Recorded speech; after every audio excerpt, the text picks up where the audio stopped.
உலக மக்கள் எல்லோருக்கும் வணக்கம். சுபிக்ஷா டிவி வாயிலாக நான் உங்கள் ஜி கோபால் பேசுகிறேன். இந்த டிவி வாயிலாக நிறைய பதிவுகள் போடுறோம். அந்த பதிவுகள் ஏதாவது ஒரு ரூபத்தில் உங்களுடைய கஷ்டங்களுக்கும் காயங்களுக்கும் மருந்தாகும் அப்படின்னு நான் நம்புகிறேன். இன்னைக்கு நம்ம பேசக்கூடிய தலைப்பு என்னன்னா, ராகு கேது பெயர்ச்சி. ஒவ்வொரு ராசிக்கும் நம்ம தொடர்ந்து சொல்லிட்டு இருக்கிறோம். இன்னைக்கு நம்ம சொல்லக்கூடிய ராசி ஆகப்பட்டது ரிஷப ராசி. இப்போ இந்த ராகு கேது பயிற்சி எப்போ நடக்குது அப்படின்னா 18/5/2025 இந்த ராகு கேது பயிற்சி நடக்கிறது. இதனுடைய பீரியட் 1.5 வருஷ காலங்கள். இந்த ராகு கேது பயிற்சி இது திருக்கணித பிரகாரம் 18/5/2025. இதே வாக்கிய பிரகாரம் பார்த்தீங்கன்னா 26/4/2025 இது வாக்கிய பிரகாரம் இந்த ராகு கேது பயிற்சி. இப்போ நம்ம திருக்கணித பிரகாரம் பார்க்கலாம். அப்போ இந்த ராகு கேதுவாகப்பட்டது மீனத்தில் இருந்த ராகு கும்பத்துக்கு வர்றாங்க. கன்னியில் இருந்த கேது பகவான் சிம்மத்துக்கு வர்றாங்க. அதாவது ரிஷபத்துக்கு 10ஆம் இடத்துக்கு ராகுவும் ரிஷபத்துக்கு 4ஆம் இடத்துக்கு கேதுவும். அப்ப இந்த பெயர்ச்சி எப்படி இருக்கும்? அப்ப ராகுவுடைய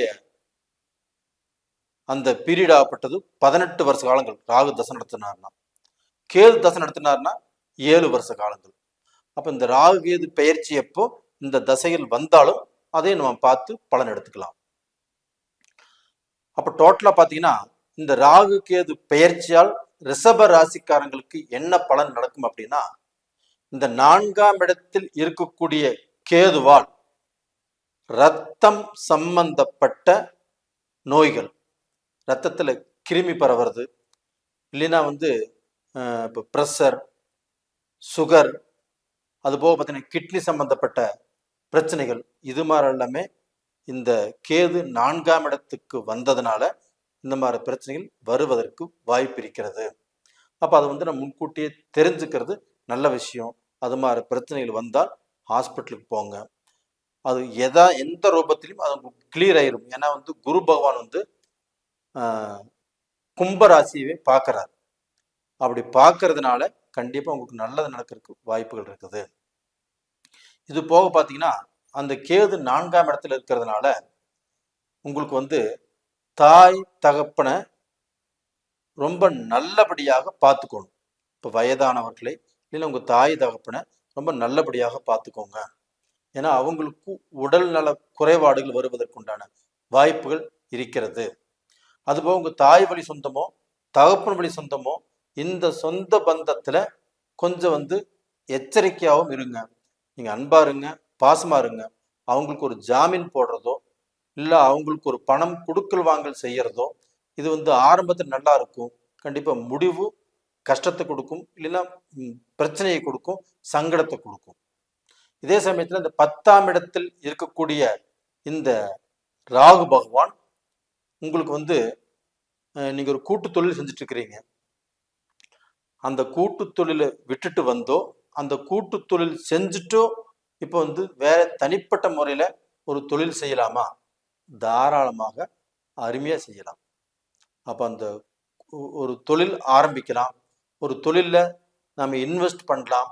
அந்த தொழில்ல நம்மளுக்கு முன்னேற்றங்கள் கிடைக்குமா அப்படின்னா, உங்களுக்கு அந்த 10ஆம் இடத்தில் இருக்கக்கூடிய அந்த ராகு பகவானும் அந்த ராகு பகவானை ரிஷபத்திலிருந்து குரு 9ஆம் பார்வையாக ராகு பகவானை பார்த்ததுனாலையும் அந்த ராகு பகவான் அந்த விஷத்தன்மையை கக்கிட்டு கோதண்ட ராகுவாக மாறி நல்ல பலனை கொடுப்பார்.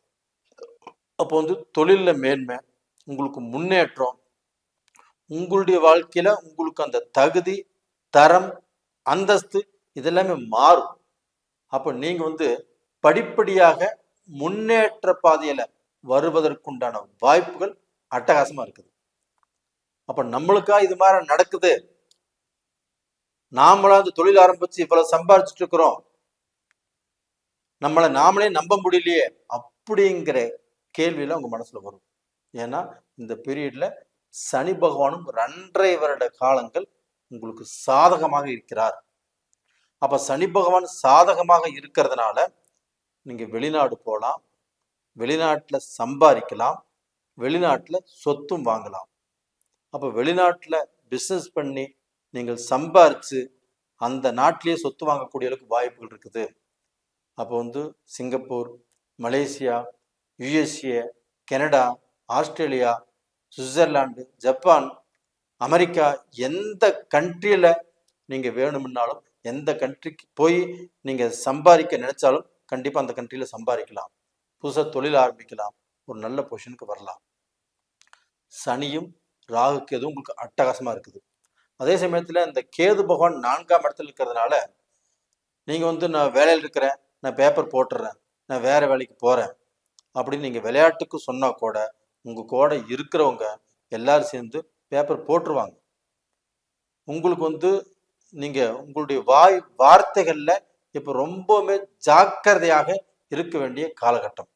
அப்போ உங்களுடைய சொந்த பந்தத்துக்கிட்ட பேசினாலும் சரி, உங்களுடைய பழக்க வழக்கத்துல பேசினாலும் சரி, ரொம்ப நிதானமாக ரொம்ப எச்சரிக்கையாக பேச வேண்டிய காலகட்டங்கள். மெயினா பாத்தீங்கன்னா உங்களுடைய சொந்த பந்தமே உங்களை வச்சு செஞ்சிருவாங்க.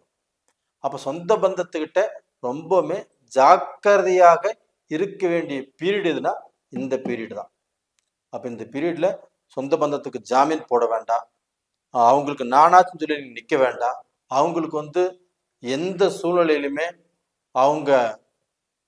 அவங்களுடைய கஷ்டத்துக்கு நீங்க பாக்கெட்ல இருந்தா 10 ரூபாய் எடுத்து கொடுத்துட்டு வந்துருங்க, ஆனா ஒரு ஜாமீன் மட்டும் போட வேண்டாம். இப்படி நீங்க கொஞ்சம் கேர்ஃபுல்லா இருக்கிறது ரொம்ப ரொம்ப நல்ல விஷயம். ரெண்டாவது பாத்தீங்கன்னா இப்போ உங்களுக்கு இந்த ராகு பகவானால கண்டிப்பாக 10ஆம் இடத்தில் இருக்கக்கூடிய ராகு பகவான் உங்களுக்கு தொழில் வகையில நல்ல மாற்றத்தை கொடுப்பாரு, தொழில்ல நல்ல லாபத்தை கொடுப்பாரு. நீங்க செய்யக்கூடிய வேலையில இருக்கக்கூடிய டென்ஷன் பிரச்சனைகள் கண்டிப்பாக குறையும். உங்களுக்கு மலன்னு நல்ல வளர்ச்சியை கொடுப்பாரு. இந்த சமயத்துல சனி பகவானும் ராகுவும் ரொம்ப நல்லா இருக்கிறதுனால வெளிநாட்டு வாய்ப்புகளை உங்களுக்கு அதிகமாக கொடுப்பாரு. அப்ப அந்த வெளிநாடு போகணும், வெளிநாட்டுல சம்பாதிக்கணும், வெளிநாட்டுல சாதிக்கணும் அப்படின்னு நினைச்ச உங்களுக்கு இது ஒரு அற்புதமான டைம். ரெண்டாவது பாத்தீங்கன்னா ரிஷபராசினா கலை தொழில், அப்ப இயல், இசை, நாடகம், கலை சம்பந்தப்பட்டது, சினிமா, இதுல எல்லாத்துலயுமே உங்களுக்கு நல்ல பேர் புகழ் கிடைக்கக்கூடிய டைம் இந்த பீரியடு. அதே சமயத்துல ரிஷபராசி நீங்க உங்க குடும்பம் எல்லாத்தையுமே நீங்க தான் பார்த்துட்டு வந்துட்டு இருப்பீங்க. நீங்க எல்லாத்துக்குமே நல்லது நீங்க செய்வீங்க, எல்லாத்துக்கும் நல்லது செஞ்சு கெட்ட பேர் வாங்கக்கூடிய வாய்ப்பு உங்களுக்கு நிறைய இருக்குது. அதனால இந்த பீரியட்ல கொஞ்சம் யோசனை பண்ணி கொஞ்சம் நிதானிச்சு செய்யுங்க. அது போக உங்களுடைய துணைவியாரோ உங்களுக்கு வேண்டப்பட்ட உங்களுடைய ஒரு விஷயம் செய்யும் போது அவங்களை கேட்டுட்டு செய்யறது ரொம்ப நல்ல விஷயம். ரெண்டாவது பார்த்தீங்கன்னா இந்த ரிஷப ராசியில பிறந்த பெண்களும் ஆண்களும் நல்லபடியாக வாழ்வதற்குண்டான வாய்ப்பு அருமையா இருக்குது. உங்களுடைய வாழ்க்கையிலேயே இது இந்த 2.5 வருஷ காலம் சனி பகவானுடைய அனுகிரகம், இந்த 1.5 வருட காலம் ராகு கேதுடைய அனுகிரகங்கள், இது ரெண்டுமே ஒன்னா நல்லதா வந்திருக்குது. அப்படின்னா இதை பயன்படுத்திக்கோங்க, பயன்படுத்தி சம்பாரிச்சுக்கோங்க. சம்பாரிச்சு நீங்க நல்ல பொசிஷனுக்கு இந்த சூழ்நிலையை தக்க வச்சுக்கோங்கன்னு சொல்றேன் நான். நேயர்களே, இந்த பதிவு பிடிச்சிருக்குன்னு நினைக்கிறேன். இந்த பதிவை நல்லபடியாக கணிச்சு உங்களுக்கு இந்த விளக்கத்தை நாம சொல்றோம். கண்டிப்பாக நீங்க நல்லா இருப்பீங்க. அதனால இந்த பீரியட்ல மட்டும் நீங்க குச்சனூர் சனி பகவான் கோயிலுக்கு போயிட்டு வருவதும், அது போக பார்த்தீங்கன்னா இந்த ரிஷபராசிக்காரங்கள் விநாயகரை ஒவ்வொரு திங்கட்கிழமை நாளும் கும்பிட்டு வருவதும், அந்த விநாயகருக்கு ஒரு சொம்பு தண்ணி ஊற்றி அருகம்புல்ல வச்சு கும்பிட்டு வருவதும் ரொம்ப ரொம்ப நல்ல விசேஷம். அதுபோக அம்மனுடைய வழிபாடு, ரிஷபராசியில் பிறந்தவங்க எந்த அம்மன் வழிபாடாக இருந்தாலும் இந்த ராகு கேது பெயர்ச்சியில உங்களுக்கு அது மிகுந்த அனுகூலத்தை தரும். அப்போ வெள்ளிக்கிழமை நாள்ல, செவ்வாய்க்கிழமை நாள்ல கண்டிப்பாக அம்பாளை கும்பிட்டு வாங்க, நல்லா இருப்பீங்க. அப்ப நேயர்களே, உங்களுக்கு உங்களுடைய ஜென்ம ஜாதகத்துல நடக்கக்கூடிய தசா புத்திகள் தான் உங்களுடைய வாழ்க்கையவே மாற்றும். அப்போ அங்கே உங்கள் ஜென்ம ஜாதகம் எப்படி இருக்குது அப்படின்னு ஒரு முறை பார்த்துக்கோங்க. நேயர்களே, இந்த இந்த பதிவு பிடிச்சிருந்தா லைக் பண்ணுங்க, சப்ஸ்கிரைப் பண்ணுங்க. உங்களிடமிருந்து விடைபெறுவது உங்களின் ஜி கோபால். நன்றி, வணக்கம்.